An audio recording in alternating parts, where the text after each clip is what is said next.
I sold my Powkiddy V90, and here's why.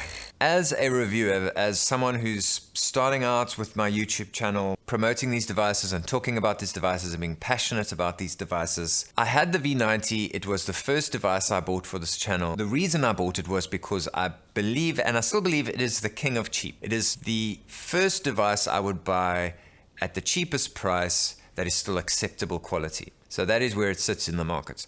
However, I'm not going to be recommending it anymore. Although it is probably the cheapest device at an acceptable level of quality, there just are better devices for you at not too much of a price bump. So I think the cheapest you can get it, someone said to me they got it for $20 on Amazon, and I'm pretty sure that's a scam.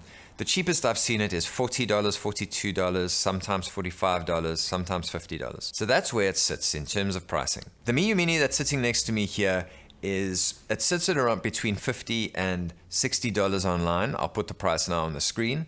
And the RG280V is around $50, $55 now. It's gone down in price. It first listed at about $79. So it's come down considerably. Now these two devices, I made a video about how they are the two best mini retro handhelds on the market today. For not much money, you are going to get way more. Let's explain. Firstly, build quality. The RG280V is built very, very well. Excellent, excellent quality. The Miyoo Mini is not as good, but is still better, I would say. Maybe not miles better, but it's still better quality than the Powkiddy V90. And then firmware. The Onion OS on the Miyoo Mini is possibly the best retro gaming operating system on the market today. Custom firmware that you download for free and install on the device. And then the RG280V has the Atom Image, which is another market-leading free piece of software that a guy by the name of Eduardo Filo has put together. It's a simple menu front end, a retro arch system, and OpenDingix beta back end.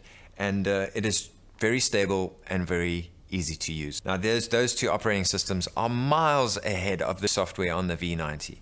And so you are getting really, really high-end, class-leading firmware on your device compared to the V90, which really, it's like a really nice VW Polo and getting a Porsche.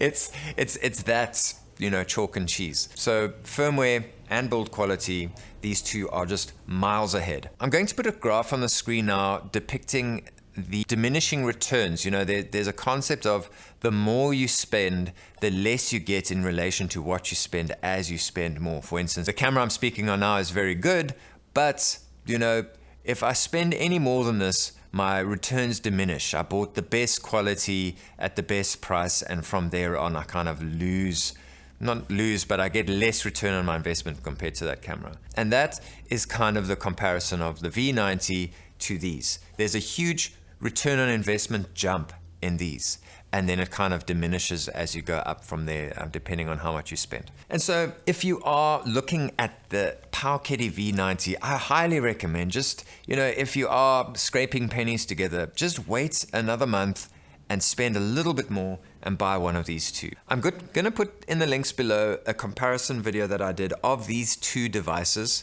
I think it'll be really helpful to you to decide between those two, because I think rather buy them than buy the Powkiddy V90.